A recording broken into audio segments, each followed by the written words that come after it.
All right, welcome to this session of the People's Response to the Crisis. I'm Carolyn Baker.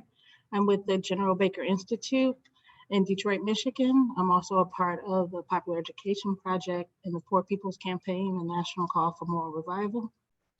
The People's Forum has been holding this online space to hear and discuss current analysis and reports from leaders of people's movements and organizations in the US and across the world.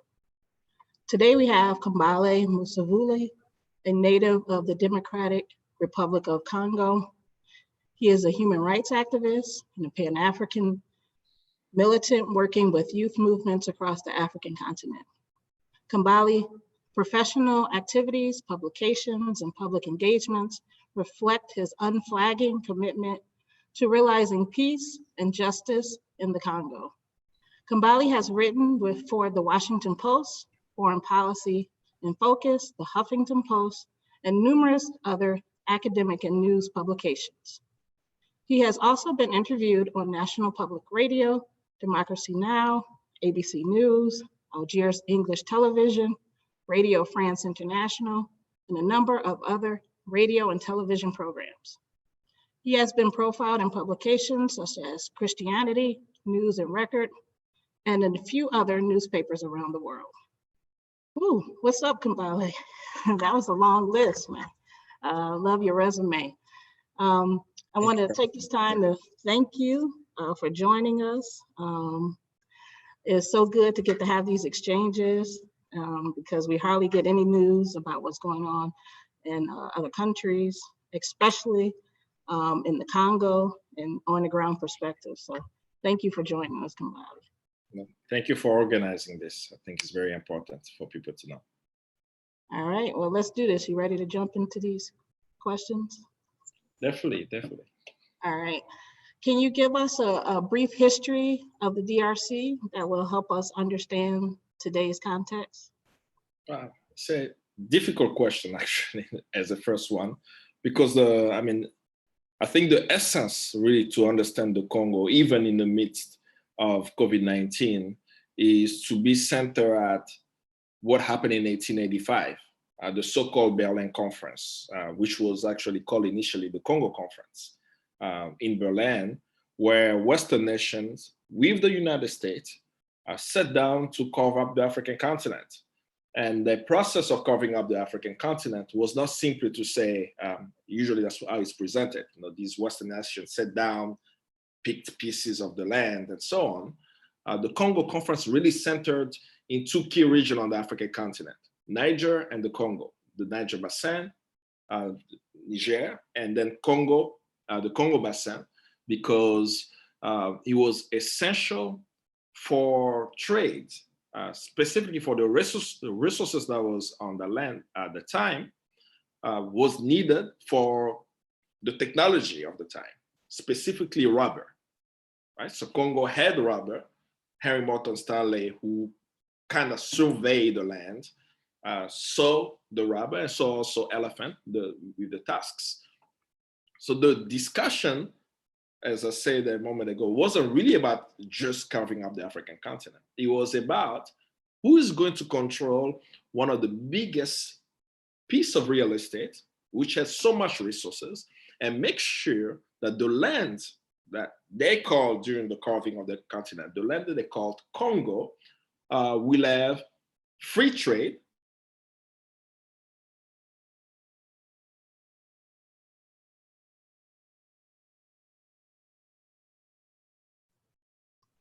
Uh-oh, I think we have some issue with the internet connection. Give us a second.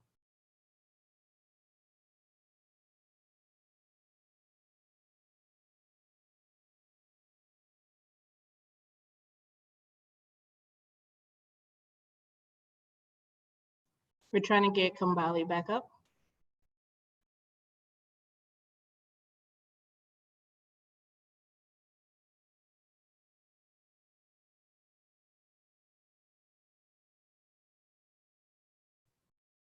All right, welcome back. Yes, I think we had a few difficulties. Yeah, you stopped at, we stopped hearing you at, you were saying free trade. Yes, so configuration of taking Congo from the Congolese and putting it as a central part of the Berlin Conference was to take this land and give it to King Leopold. Congolese were not in that meeting. Africans definitely were not in that meeting. And as Western nations fought each other to get control of that, and they came to the agreement that no anyone could get anything from the Congo, which rubber was important, and that was actually the center of it. Why was rubber needed? They needed the tires of the cars and the bicycle. There was a huge boom during that period for that. So the same thing has continued up until now. So I could speak about what happened in the liberation movement of the 50s when young Congolese mobilized for independence. The fundamental question remained, how can Congolese take control of their land so that it's not serving foreign interests? And today, for the past 3 decades almost now, since 1996, Congo has not seen peace. Congo has not seen stability. And the exploitation of the Congolese has manifested itself in a few ways with war. Through that war, resource exploitation continued to happen, where Congolese died in millions. Over 6 million Congolese have died in the Congo since 1996. Half of them have been children under the age of 5. And when you superimpose that with the resource exploitation, the minerals haven't stopped leaving the Congo. People haven't stopped having a new technology that has Congo's resources. Anyone driving a electric car, there is a high chance that the cobalt in your battery came from the DRC. Anyone who may have a cell phone, there is a very high chance that the coltan used to make that phone has Congo's resources. But in the process, Congolese are not deciding about how the resources have to be exploited on their land.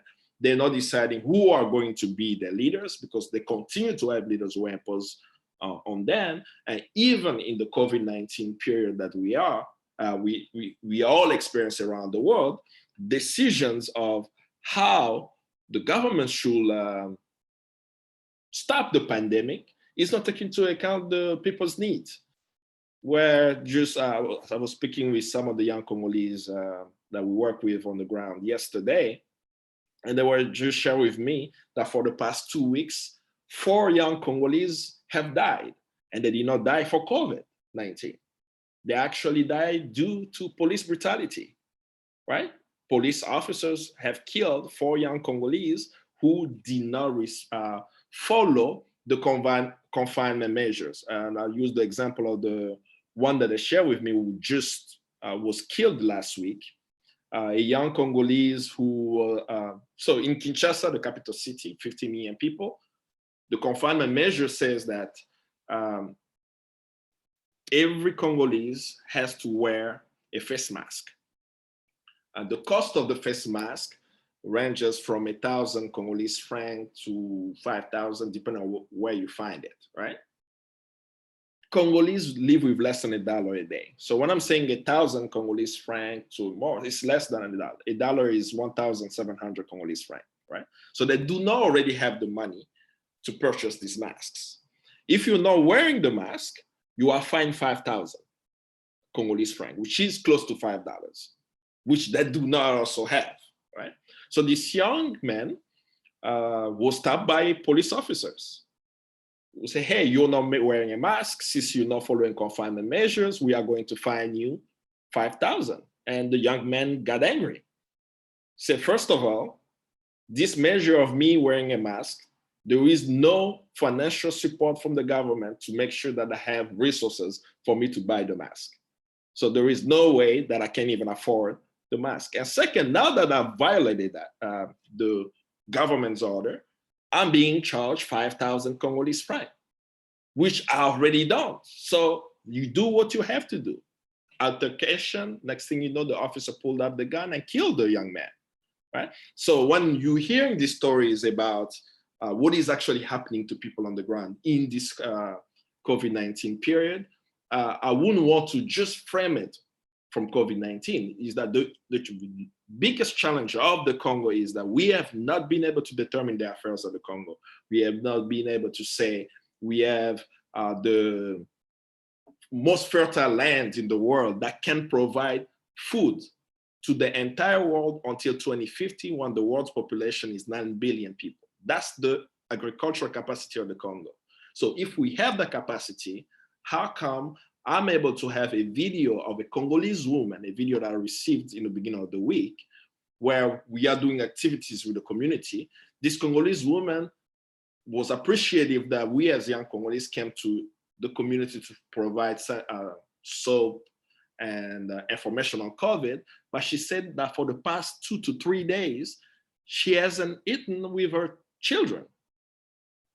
And we're saying that in the most fertile land in the world that can feed 9 billion people. How come Congolese can't have access to food in the country? So that is really how to look at the history without going to all the details of how did Congo get here, is the fundamental question the Congolese have been trying to answer for the past century, is how we are going to control our own affairs, how we're going to control our land and resources, and how we will make sure that as we take control of our land and resources, that it benefits the interests of the oppressed masses rather than the very few elites in the country. Yeah, thank you. And I got to see that video, and that was, yeah, of the lady and her response. Yeah. You kind of answered the second question, which was how has this pandemic affected the people of the DRC? So what has the response looked like? Can you give us some kind of examples of that?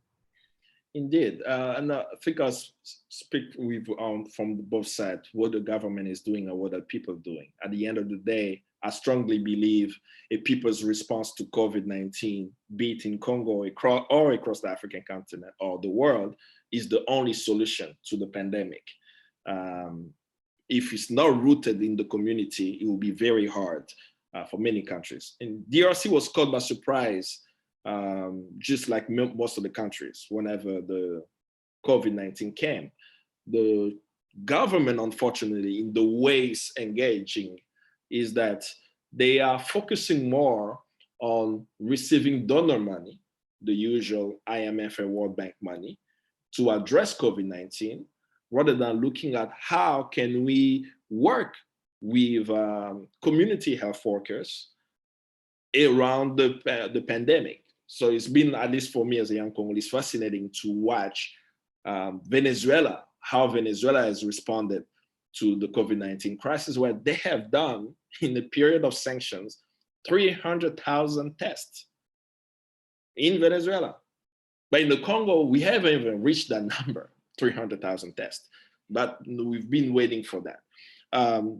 The reason why also it's becoming very complicated is around the political affairs of DRC, whereby in 2018, we had presidential elections, where at the end of the presidential election, Felix Chilombo Tshisekedi was declared the winner of the election. Very contested results. The international community pretty much closed their eyes on the situation of what was happening, unfolding in DRC. And the status quo around the world is that this is the first peaceful transfer of power in DRC, which is an insult to the lives of Congolese who actually shed blood and tears and died to make sure that after 2 years of the former president refusing to leave power, that they hit the streets to demand that an election take place. So with this new government that is now in power, there have been a lot of cases around corruption. Hundreds of millions of dollars mysteriously disappear. The chief of staff of the president had about, he's right now in jail, pending a case, and he's able to post on social media from jail, which is fascinating. But he's accused of embezzling or mismanaging $300 million. That's the amount that one individual has mismanaged.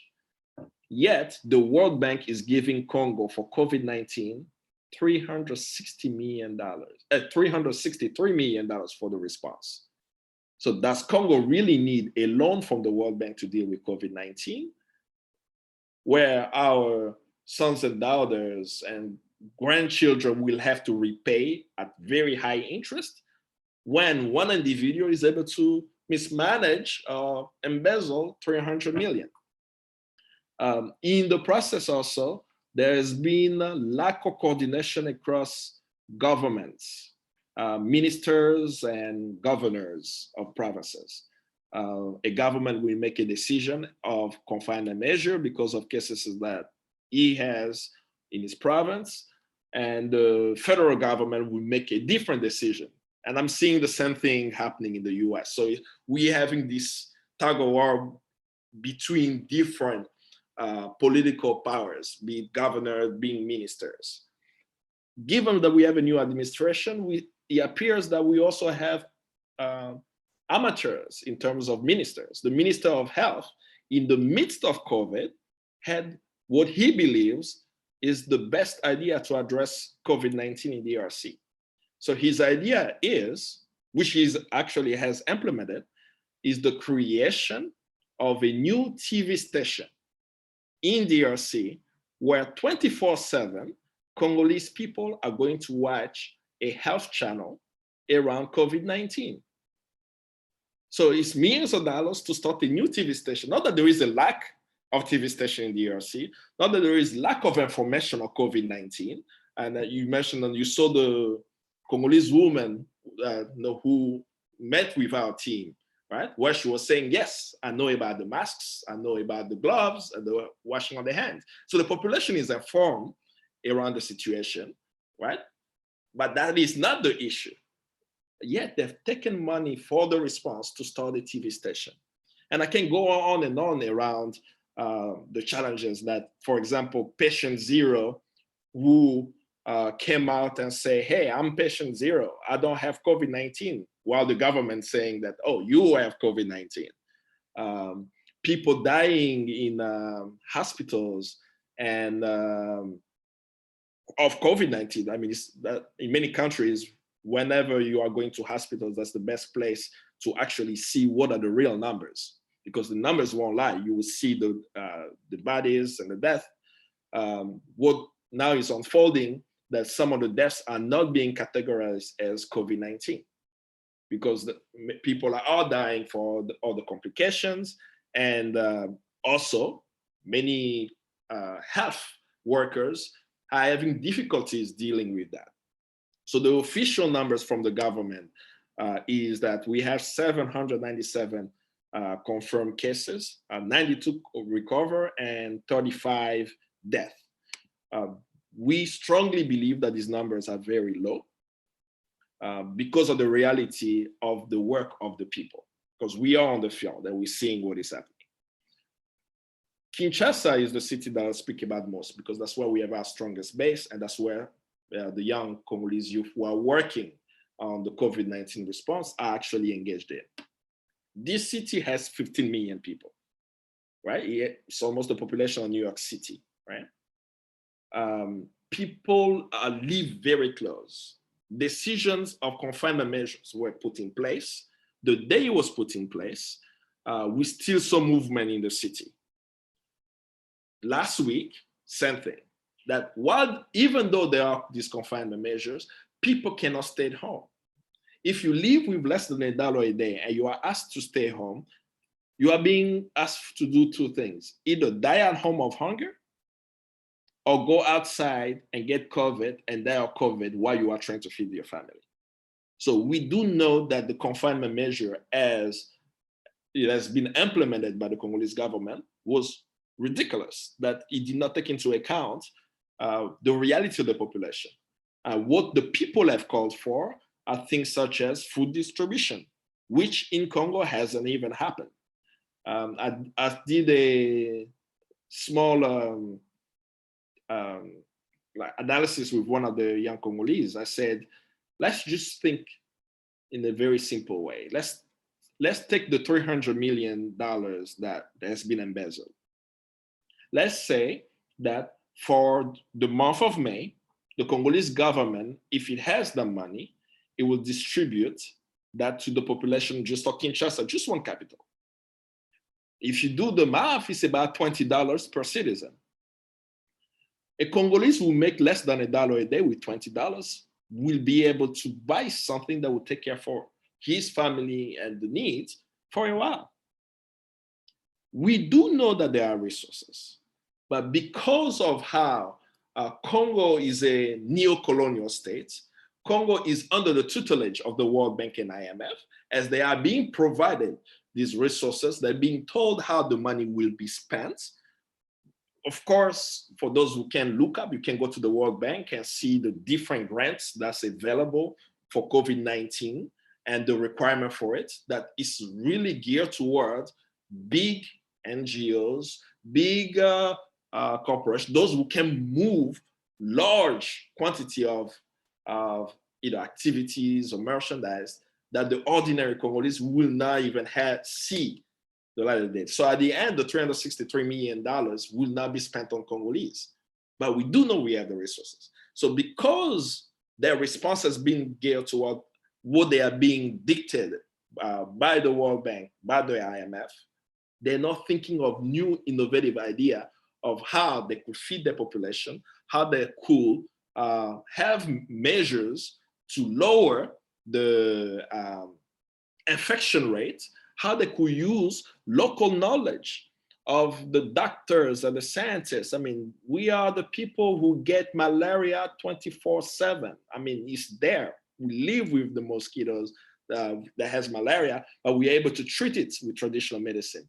How can they create a scientific framework of validating local knowledge, local scientific knowledge that can be tested and we get results, instead of waiting for Donald Trump telling the whole world, take hydroxychloroquine, which is ridiculous. And then this is being repeated all across the African continent.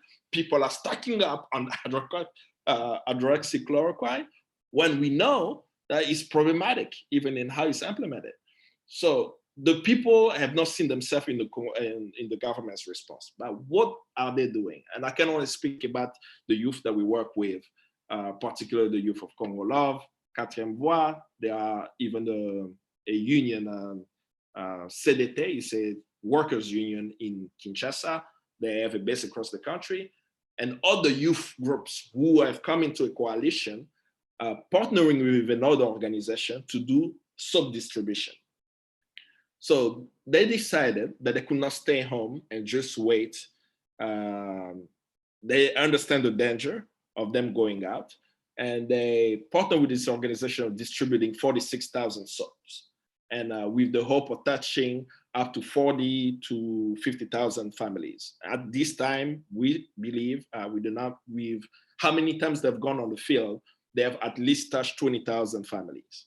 So when they're going door to door, they are giving a household soap and a flyer with information on COVID-19 that they translated in local languages.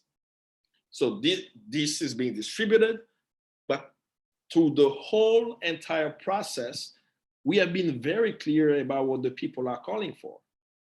And that's the voice of that woman. I mean, her face is stuck in my head since watching it, that we have traveled across a few neighborhoods in Kinshasa.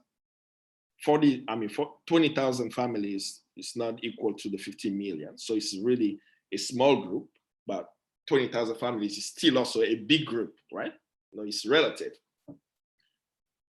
We're speaking to the community.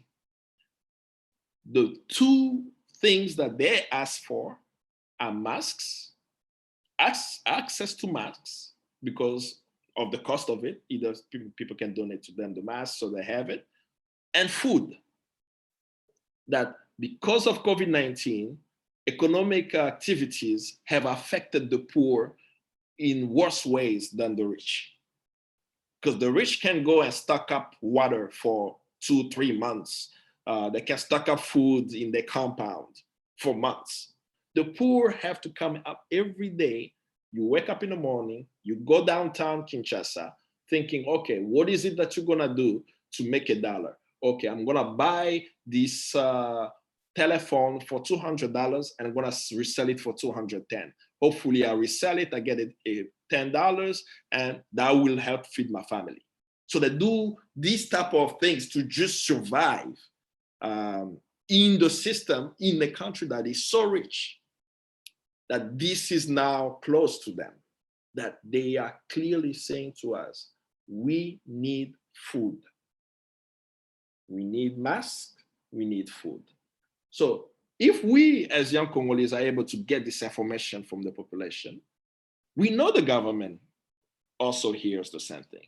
But the question is, when they are making these decisions, they're making it on behalf of whom? They'll say, well, on behalf of the investors. They have to rush to open the airport. They have to figure out where there is hotspots. How can people who are doing economic transactions that's bringing a certain revenue can still do those activities? But they're not thinking about those communities. I mean, if we have about 40 to 50 young Congolese going door to door and touching 20,000 families, of course the states can do more than that, right? So I think the positive thing about the situation now, I don't know if I should say it's the positive thing, is it has removed the veil of what the system is. We call it a capitalist system. The ordinary Congolese may not call it capitalist system. The ordinary Congolese wonders why they tell me that my country is worth $24 trillion and yet I'm poor.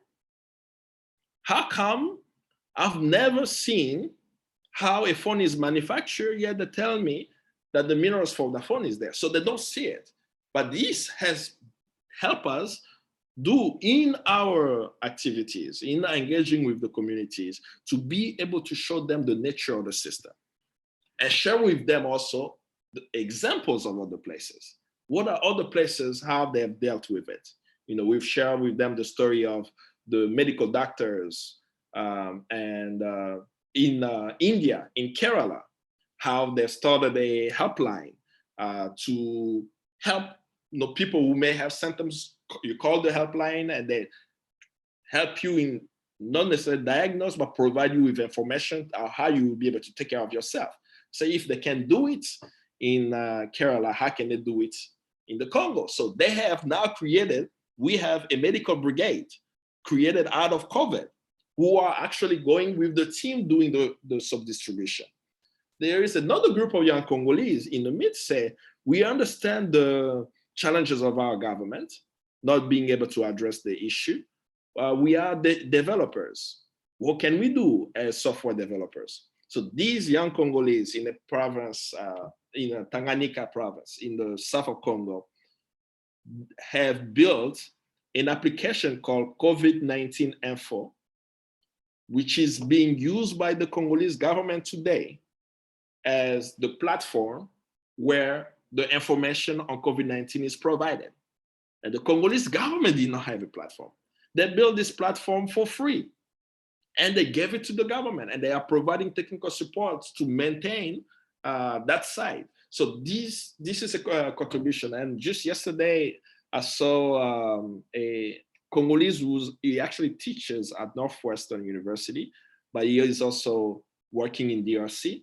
And he has partnered with 3D printers to make these visors, the plastic visors that I've seen that in hospitals in New York, but they're trying to make the plastic visors at a very cheap price to also distribute for free to people.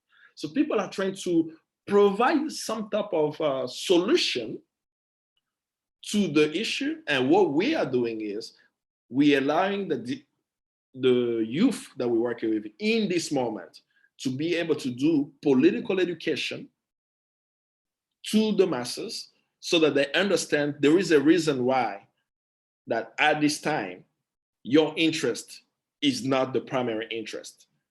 Your food that you're asking for is not the most important thing. What it is geared toward is those who live downtown, who may not be able to get out and fly into another country and so on. So the political education of the youth that we are working with is with the hope through an organized fashion, as we continue to do that, it will help the population be much more connected to be able to see the system, because sometimes it's very hard to see what the system is. And with the organized fashion of them going communities to communities, build already a revolution that's already happening. You know, it's not like there is a new revolution that's gonna happen. And the Congolese people for the past 2 decades, I mean, my argument is always, if I'm telling you that over 6 million Congolese people died, they were not just sitting down and dying, they've been fighting. And because they are fighting, because they are resisting, this is why we see these very high number of Congolese. It's now just a question, at least for me, of continue to remind the people who are fighting on the ground why it's important to organize for ourselves. Because we have seen it through elections. In 2018, the Congolese masses were organized, were mobilized. But in the final analysis, when the results were published, the interest of the people was not reflected. But why, as we tell them, is because we made the mistake to have an alliance with the petit bourgeoisie. How did we do that? We had a billionaire named Moise Katumbi who owned a football team who was called a member of the opposition. How can he be a member? It's like saying Bloomberg cares about the people of New York City. That's why he should be the president.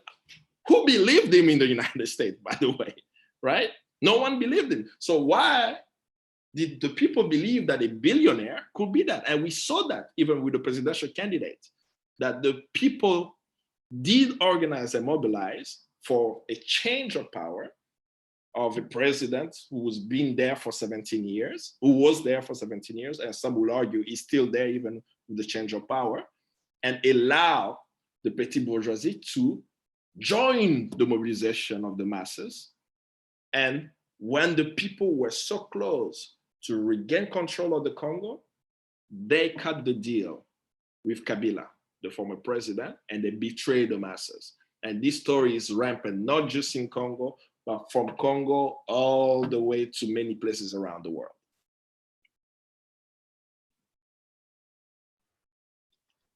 Thanks for that.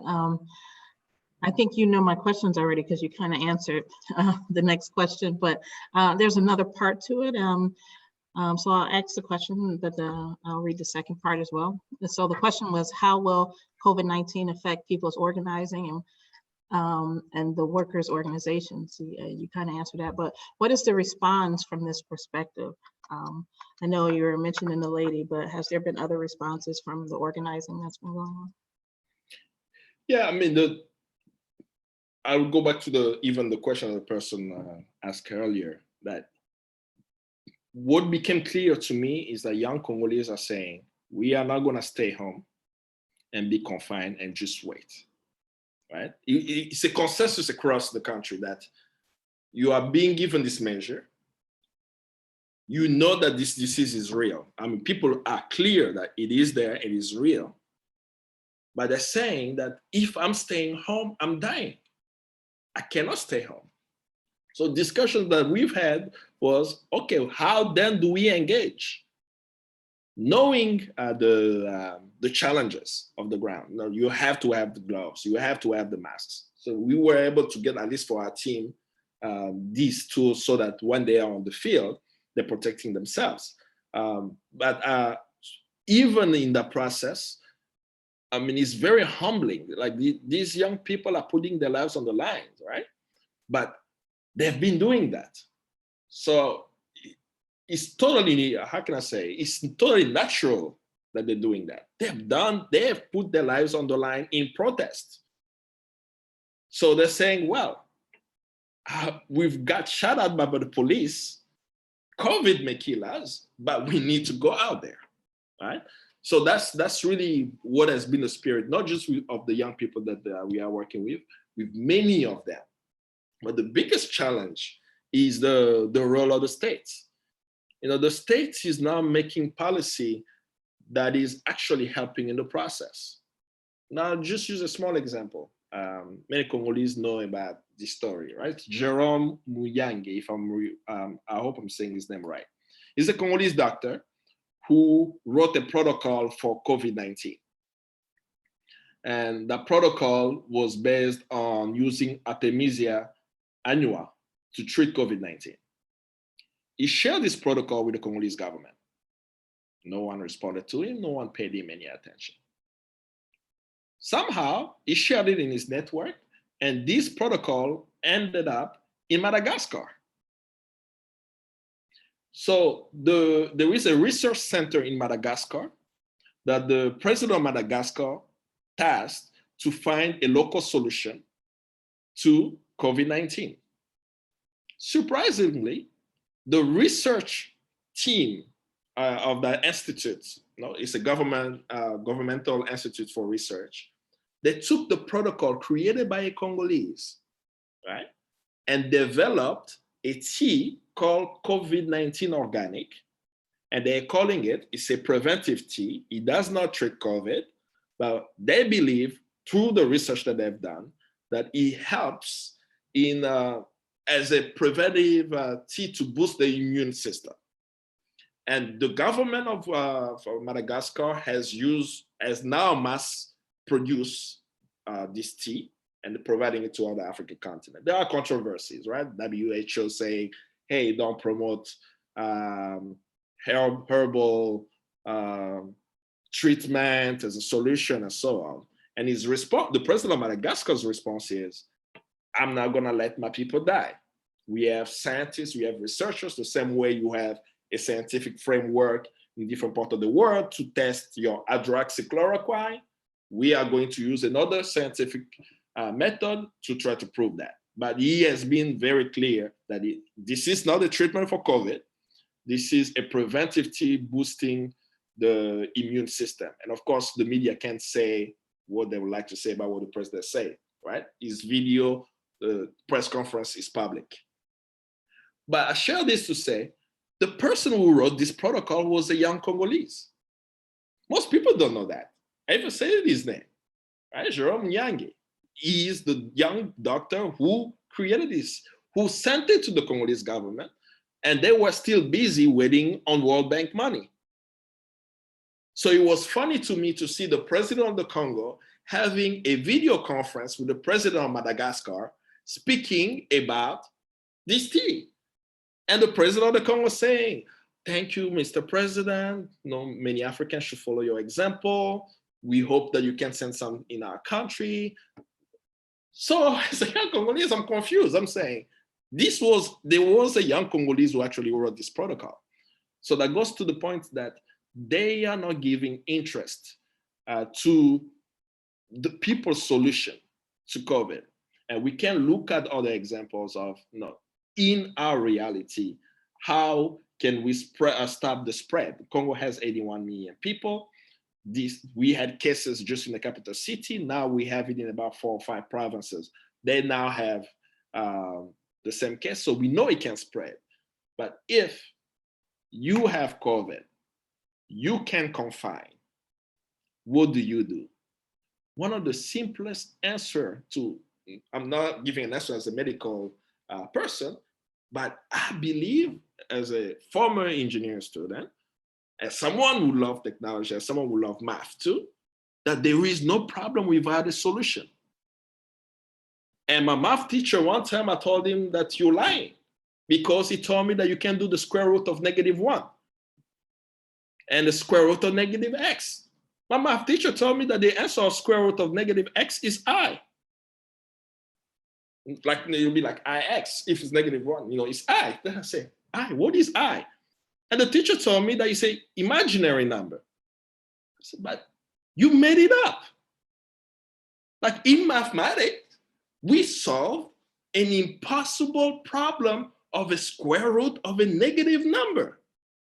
If a human being can think of that, and you are given the problem of saying that you have a country of 81 million people, most of the population cannot confine. What do? My humble submission is to provide the people with information of how to take care of themselves. How can you make homemade hand sanitizer? Give them the ingredient. You need glycerin, you need alcohol, you need peroxide. What else do you need out of that? Like I've done that too for myself. I say, hey, people cannot get hand sanitizer. How do we get the recipe of how do you make it, right? And share that with the population. How do you make the mask? Don't tell me that you have to buy these 3M masks. It will not get to the Congo, right? The people will have to use what's in the environment. Is it hard to create that framework? It's not hard, but this type of discussion and solutions can only happen when the leaders of countries truly represent the interests of the masses. If the Congolese people could hear, and that's the submission I gave to young Congolese yesterday in the call that we had, was if we had a policy that a Congolese mother, if she goes to sleep hungry, every member of parliament would go hungry that night. Nobody is eating. Of course, they will find where the food is to make sure that the population is able to feed themselves. But everyone knows that people are dying of hunger and no solution is being provided to that. And that's where the importance of having the people solution. And for us, as we're doing the food distribution, the sub-distribution, we are now doing the food distribution. We haven't started now. We are raising resources to be able to have a bag of rice, a bag of beans that will be handled with the soap that we're doing. Knowing that, and as we will do that, and we share with the entire team, we are not solving the hunger problem. We are addressing the immediate need, helping the people understand that if we are able to do it with the small resources that we have, of course the government can do more. And if they are not doing more, it means that they do not have the interests of the people at heart. And if they don't have the interests of the people at heart, where are they leading us? That is why I strongly believe that COVID-19, with its challenges, is an opportunity for a revolutionary movement, not moment, globally, that changes fundamentally how we live, but provide the opportunity for the masses to regain control of their own affairs. So I was going to ask, like, what does the future look like from this context, and what are the challenges and opportunities that arise from this situation that you see? The future is bright. Thanks to Patrice Lumumba's testament, as they say, his will, I always call his last letter to his wife, was Lumumba's will. Before he died in 1961, he was able to sneak out a letter to his wife while he was in jail. And that letter is really a path for young Congolese on how we have to move forward. He strongly believed that the next generation will never give up until every colonial, neo-colonial agent is removed from the land. So imagine that you are writing your last letter, and the person that you're writing your last letter to is your significant other. And in that letter, yes, you say, I love you, but you add, our people will fight. And we believe that we'll continue to fight until Congo is free. And the young Congolese believe that. I believe that, and we are working toward that. It is a long road. It's every time we miss the revolutionary moments, opportunities, it becomes stronger, right? That in 2018, there was a revolutionary moment that could have radically shifted if there was no alliance between the petite bourgeoisie and the working class. Because that existed, that allowed for someone like Felix Tshisekedi to cut a deal with the bourgeoisie and stay and keep the system as it is. But with COVID-19, with the food distribution, with the sub-distribution, with the community engagement, we are hearing much more loud and clear what the people need and creating an avenue of channeling that energy for revolutionary change. Will it happen tomorrow? It could happen tomorrow. Like if I tell you, for example, something very basic, rent is $100, right? I'll use the $100 as a figure.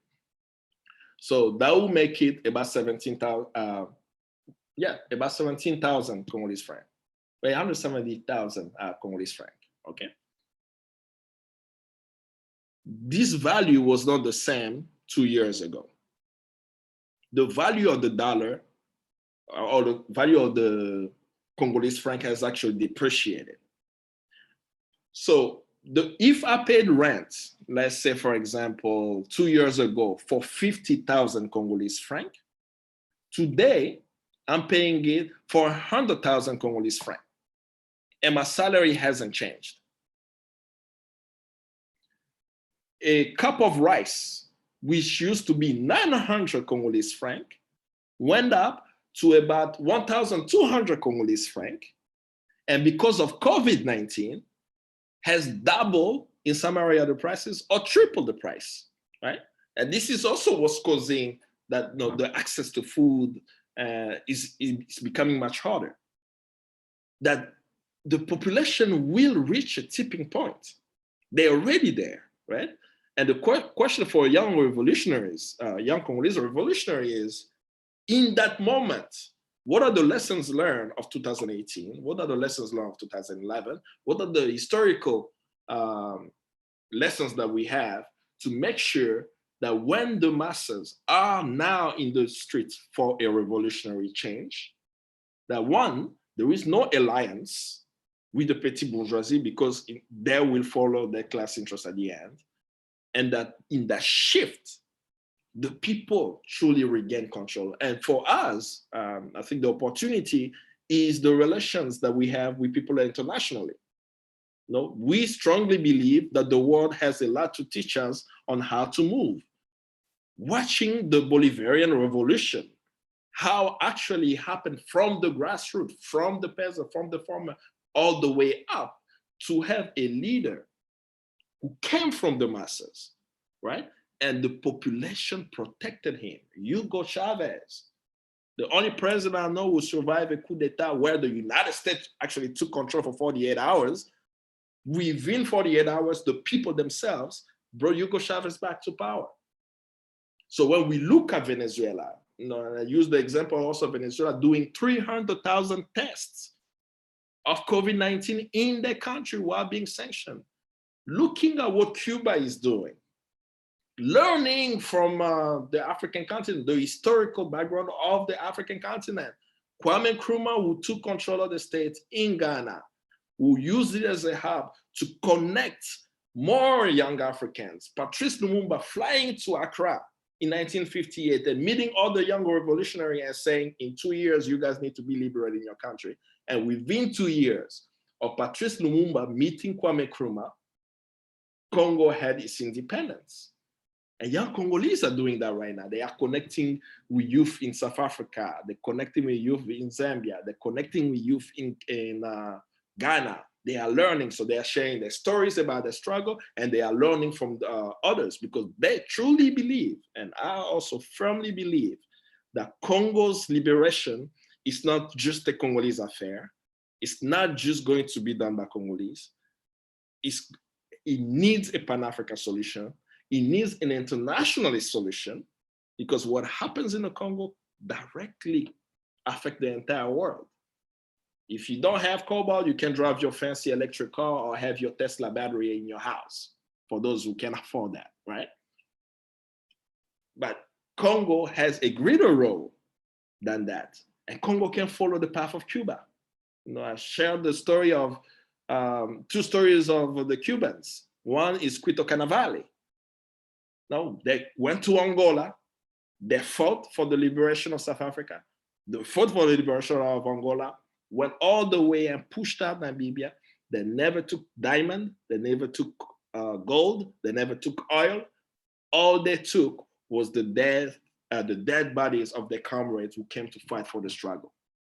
That international spirit, when we say that we are in solidarity, beyond statement, is Quito Cannavale.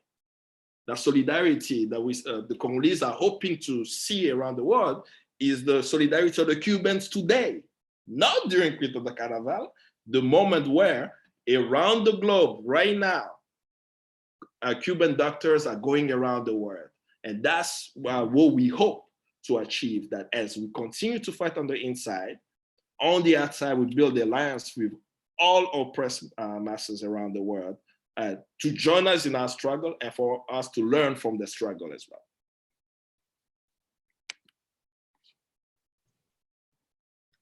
We're going to start taking questions from other folks soon. So we have a question here. What do you think about Congolese people, especially people who seek asylum abroad, particularly in the US? Is migration ever the answer for revolutionaries? We live in a global world. I mean, I'm going to assume that the question is from the framework of immigration now. But my answer will be, we've had Congolese for the past 400 years in the United States, and people don't even know that we have Congolese there. 1 out of 5 African-American came from the Congo Kingdom. That's the census data, right? So the question is, which Congolese we're talking about, right? If we have to think about it that way, right? Okay, but I do understand the context. We're talking about the current immigrants. But if we look at it from the prism, that Africans do not always move freely in other places and subject themselves to suffering because they want to. There are conditions, material conditions in places where they are that forces them to leave, right? So I will never judge any Congolese who leave the Congo and go somewhere to find a better life, because the challenges they face, they know the challenge they face, their families know, and they made a decision to leave that country. But can they have a revolutionary life? Absolutely. Because wherever you go, right, you have to connect with the oppressed people of the land where you are going. So as an immigrant ending up in the United States, the first thing you should do is learn the history of Native Americans, the indigenous of that land, and build alliances with them. Secondly, find out the history of brown and Black people in the United States and their challenges. Because I've shared that with the Congolese community, I think in Raleigh before. When a police officer stops you, doesn't make a difference if you're Congolese or not. He sees you as a Black person and he will shoot you and will kill you. And we've had that situation in Boston, right? So we are all affected by the same base. So it's not about the immigration and how you're gonna become a revolutionary. I still think it's a personal decision of a person. My advice for any immigrant, be it from Congo or from the Philippines, whenever they end up in a place, to connect with others who are organizing, because the struggles are connected. Remember a comrade I met in North Carolina, she was sharing with me the work that she's doing with immigrants in California. It was very surprising, right? She shared with me that most of the immigrants who are coming through the Mexican border that they are working with are Africans, which was fascinating to me, because when we speak about the immigration at the border, right, we think about Mexican crossing the border. We literally have Africans who are traveling to Angola, getting on a boat from Angola to Brazil, going to Brazil and walk out in Colombia and join like the whole caravan up the United States and ending up in the United States. So when people speak about this immigration issue and saying that, oh, the Mexicans are coming, I'm saying, no, I know for a fact right now, we have many Africans who are in the Texas detention center, is in Austin. I had a random call from a Congolese that I knew, a collect call, and I was surprised. It's a Congolese that I knew from South Africa who was calling me from jail and asking me, how did you end up here? Right? So when we're thinking about immigration, let's have our broad view on it, is that the oppressed people of around the world, especially Africans, are being faced by conditions that's forcing them from their home. In the case of the Congo, you have these rebels who are coming to villages and communities and cities, displacing thousands and hundreds of thousands of people, causing atrocities that I wouldn't even know how to describe the type of atrocity they're doing to the Congolese people, particularly the women of the Congo. and then we will ask them that they should stay in the Congo. No, they are actually trained to survive. But in that very difficult moments of them leaving the country, it is advised to connect with the oppressed people wherever you are and continue the revolutionary struggle, because we still have a revolutionary struggle to also win in Babylon, in the belly of the beast, which can have a ripple effect around the world, while also on the African continent, we also have a responsibility to continue to build a revolutionary movement for the liberation of the African continent. Okay, we have more questions. What do you think is the best way those building in the US can work with and help the young people in the DRC? I will share some websites for people to check out in terms of that. You know, I used to work for Friends of the Congo. It's an organization I still support and still connected with. Friends of the Congo provide information that is up to date to what is happening in the Congo.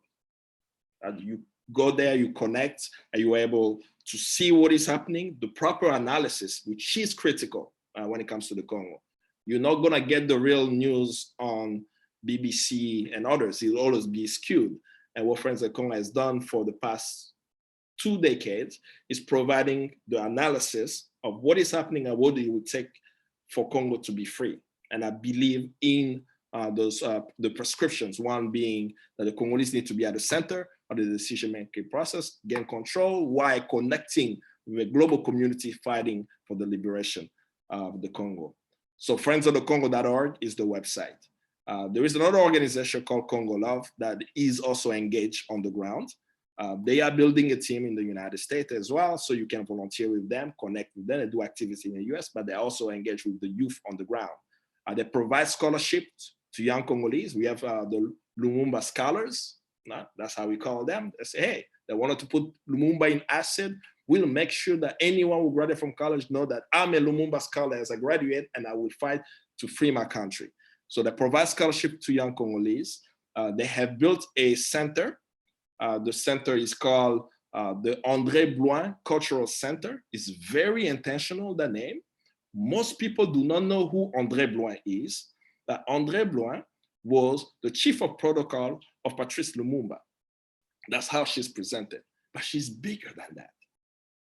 A Central African woman born in Ubangi in Central Africa, worked with Sékou Touré of Guinea, worked with Kwame Nkrumah, was sent in the Congo in 1960, in February of 1960, to go help Parti Solidaire Africain, MNC of Lumumba also, for the elections that brought Congo to independence that year. She went to the villages. She spoke Congo. She went to the villages there and was able to get 45,000 women to sign up to become political members of those parties. Who do you know can get 45,000 women to sign up for a political party? She was a really amazing organizer. And as a chief of protocol of Patrice Lumumba, she wrote Patrice Lumumba's speech.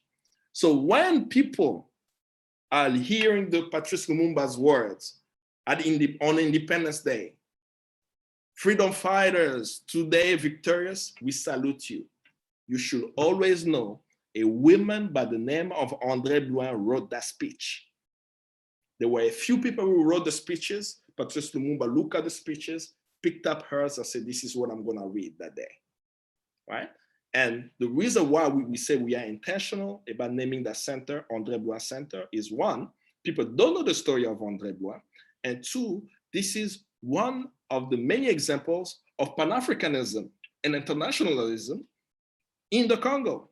Someone who was not born in Congo, who was born in Central African Republic, who organized in Guinea, Conakry, who organized with Kwame Nkrumah in Ghana, and then also came to work there. So it's the image that we give it to Congolese that for the liberation of the Congo, it's not Congolese alone who are going to liberate. We have the André Bloin Cultural Center that serves as a space for political training. We do events. It's a space for the community. So it's literally our people's forum in Kinshasa. And to support that work, when you go to the Congo Love website, congolove.org, it will have the activities that we do, and it will help you also connect with what Congo Love is doing. But in the end, it's a long, how can I say? It's a long struggle, you know, and we're losing a lot of elders. That's one of the things that I always worry about. You know, when Amiri Baraka died, you know, most people do not know that the first time Amiri Baraka was arrested was about the Congo. People do not know that, right? Amiri Baraka, Maya Angelou, Max Roach were among the African-American community in Harlem who went and stormed the United Nations when it was announced that Patrice Lumumba has been assassinated. And they got into the Security Council meeting, and they were actually calling the US ambassador murderer. They organized. The level of connection that existed back then, that you could have a young man by the name of Malcolm X, who's saying, if you can understand what's happening in Mississippi and Alabama, you can understand what's happening in the Congo. That existed, that connection existed. You had Elombe breath.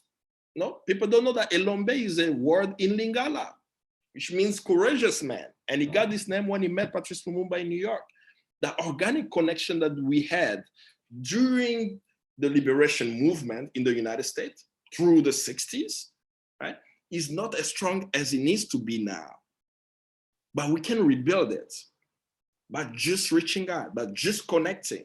You know, I shared the name of the organizations, but it will require an organic connection that I can see what's happening in Ferguson and understand what happened there and say, you know what? I want to go there. We had Congolese who went to Ferguson.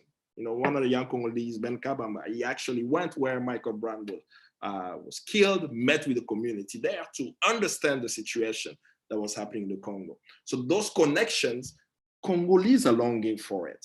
Congolese are saying, you know, pandemic is over. You can get on a flight to come to the Congo.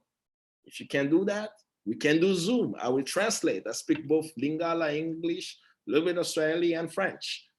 So I could translate the communication amongst them, but it will be reaching out, and we are intentional also about keeping those connections with people who want to join the struggle and support our struggle, and we also want to support the struggle as well.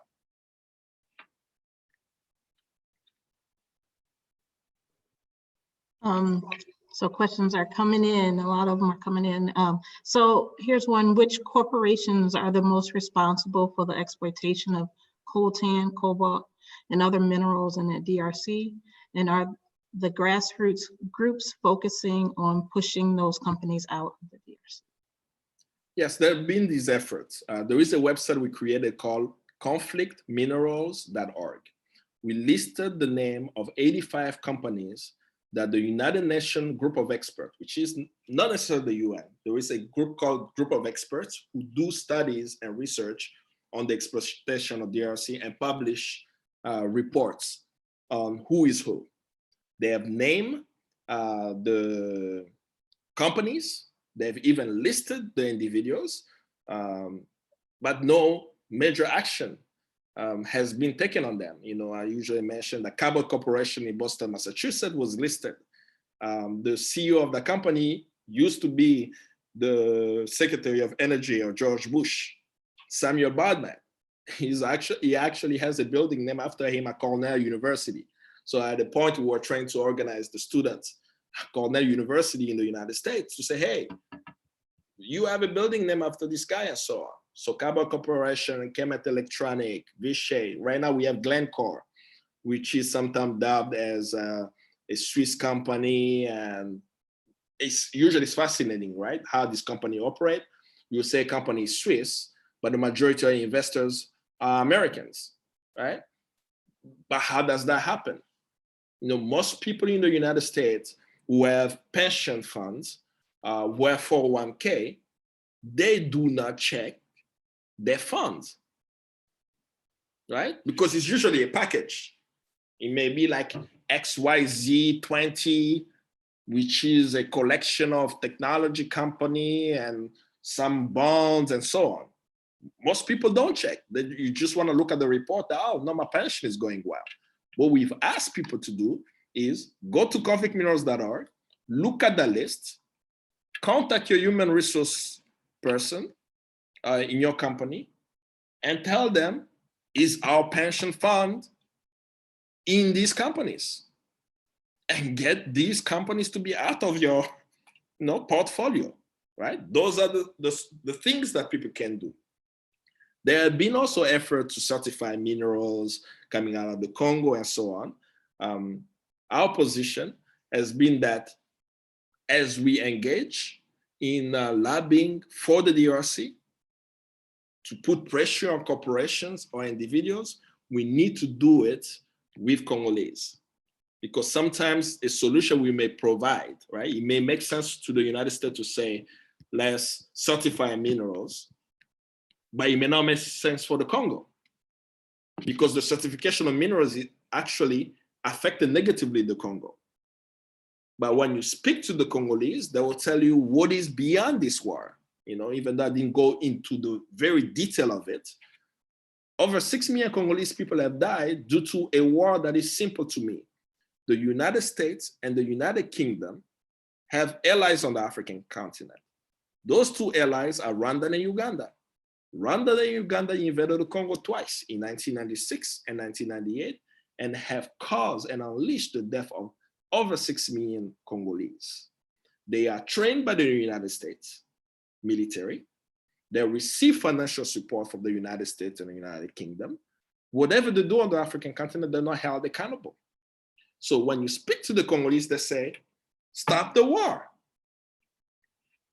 How you stop the war? Tell the United States to stop supporting dictators on the African continent, stop imposing leaders on the African continent, right? That's been the story, that they will plant these dictators, they will put these leaders who are serving the United States interest. So while we may put pressure on the company, when you still have the Musavenis and Kagame, right, Rwanda and Uganda, still controlling illicit trade in the DRC, which in the end benefit the United States, Congolese will continue to die in numbers, hundreds, thousands, and so on. So putting pressure on your government, in this case, the United States, to stop supporting dictators. And of course, stop invading other countries.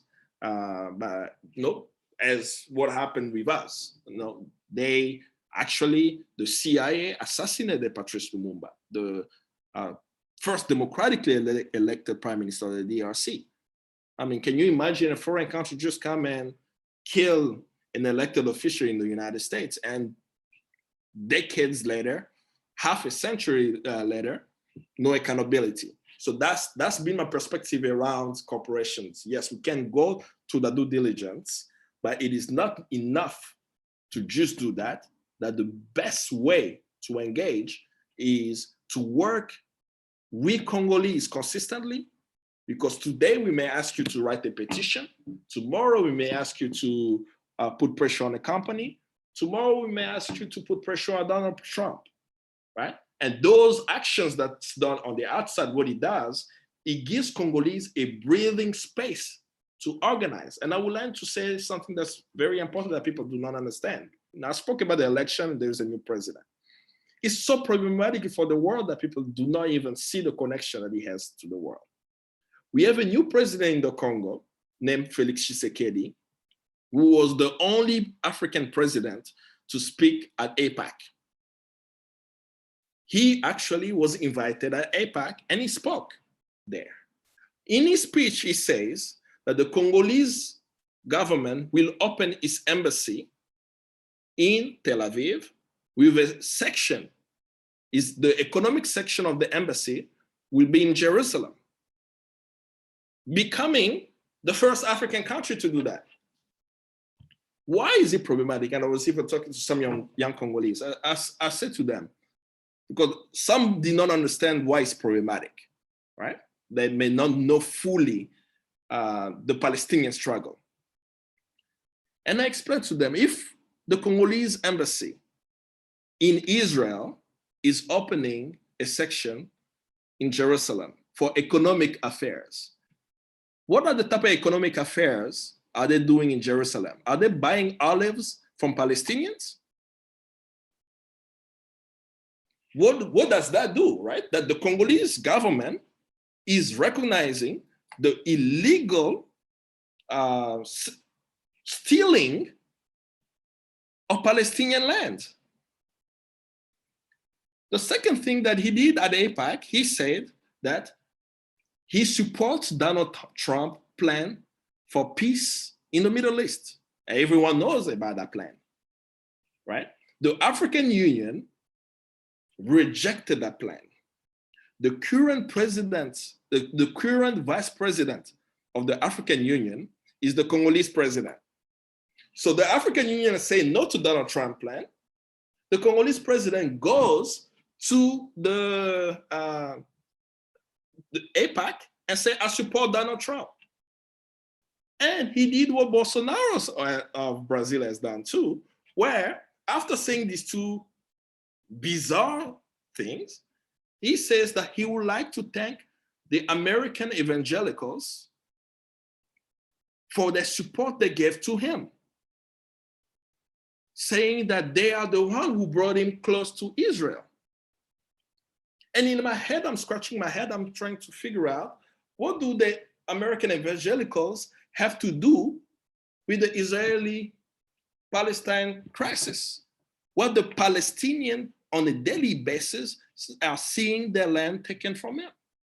But someone may be fighting for the liberation of Palestinians, but they will not see how what happened in the Congo with the elections has direct connection with also what's happening in Palestine. Because the Congolese government has just certified the stealing of land of Palestine. So that's why too, I'm saying that our struggle is a global struggle. On the African continent, we are mobilizing under Pan-Africanism, using Kwame Nkrumah's vision for a free and liberated African continent, knowing that Congo will not be free by itself. We also know that we live in a globalized world, that some of the things that happen in the Congo have international or global impacts, that we also have to make sure that we connect to the issues. That's why it cannot simply be the corporations. It could be Peter Grossman in Brooklyn, where we did a protest in front of his house, who has a hedge fund that was suing the Congo. That could be that too, right? But the key is, let's continue to work with Congolese as we are working to free ourselves, and also intentionally connect to learn from what is happening in your countries as well.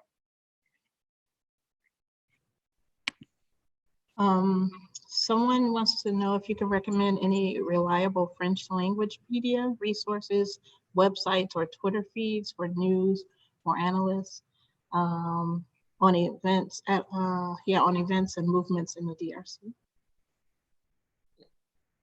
French media. I mean, we do post. I will continue to say, go to friends.congo.org. We do post information also in French and English. There are who? I don't know. That's a very tough question, because the question is demanding that I provide the answer to mainstream media. Most of the time, they are not right on the story, right? Because the analysis is skewed. The key is to be connected to the people.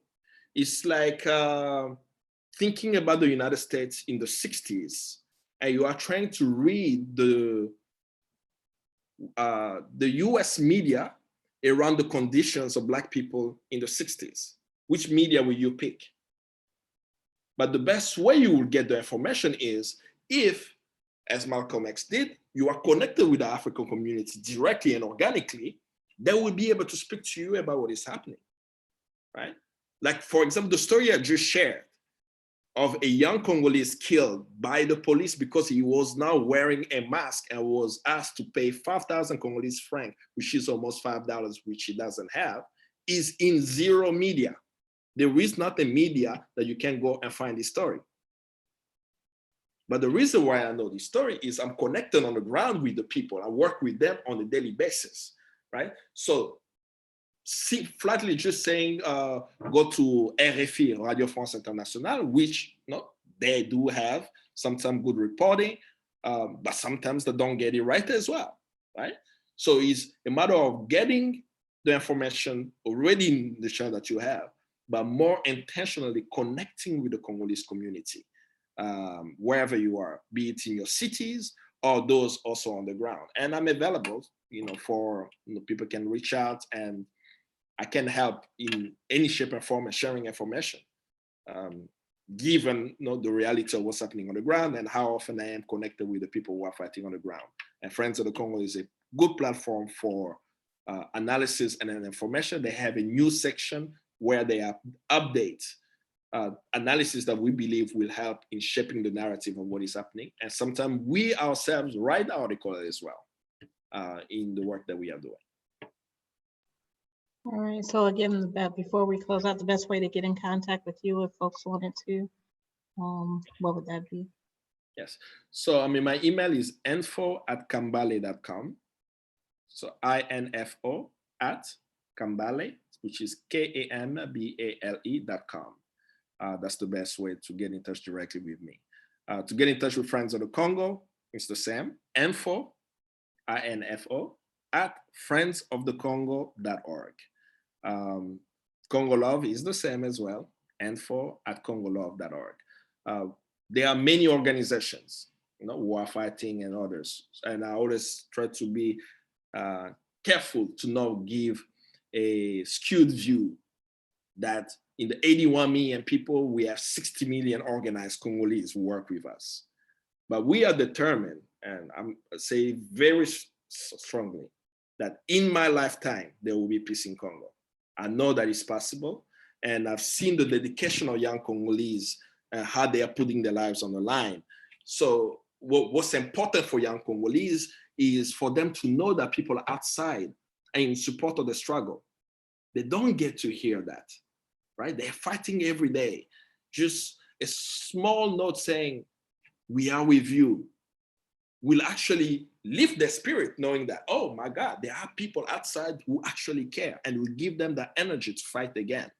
So that's the fundamental call, that we really want people to be organically, intimately connected with the struggle that we are waging in the Congo for a free and liberated Congo. So do you have any closing remarks as we close out this session?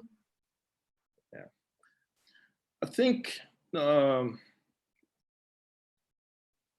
closing remark will be for those who are on the ground, because I wanted to share the story of Patrice Lumumba, and my head told me, you can't talk about Patrice Lumumba, but it was 1960. Who are the Patrice Lumumbas of today? Who are the André Blois of today? I think that's what's very important, that even in my travels, most of the time when I meet people, Congo's reference is usually Patrice Lumumba. And I always scream, I say, well, who are the Patrice Lumumbas of today? Don't let me see a post about the Patrice Lumumbas of today after they're dead and say, oh, these people were amazing in the Congo. They are alive right now. They're putting their lives on the line. They are going out on the field with this distribution of the mega resource they have of soap, and now with the food as well.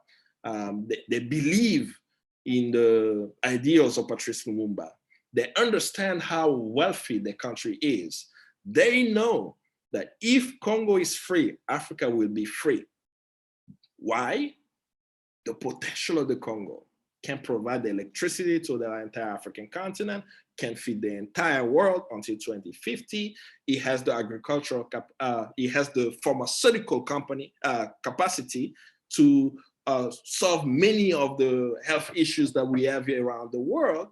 And the human potential of the country, I say 81 million people, it just sounds like a number in the ear. Half of the population is under the age of 18. It's one of the youngest African population. We're talking about 30 to 40 million people who are in the age group of 18 to 25. They believe in a free Congo. They understand that when they do it, it will transform Africa. And they saw it in the past.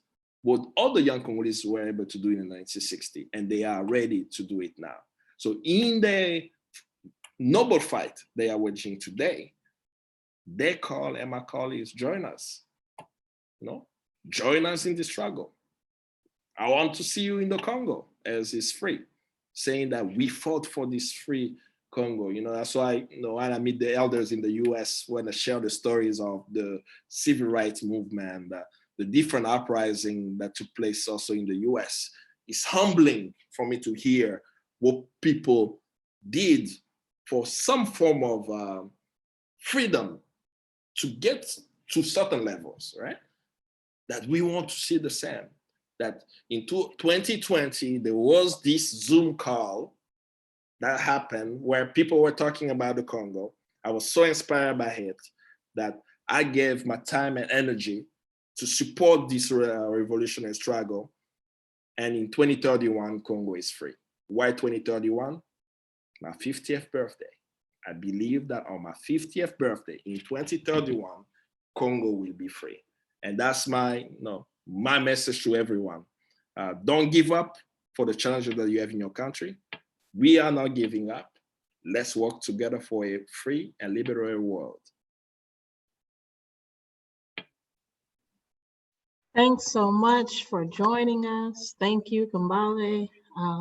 The next session will be with frontline healthcare workers on May 11th at 6 p.m. And we ask for all of you to join. If you're watching on YouTube, please, if you're not subscribed, hit the subscribe, hit the little bell. I think it's a little bell at the bottom, so hit the bell and subscribe. Thanks again. Thank you, Carolyn. And thank you, everyone.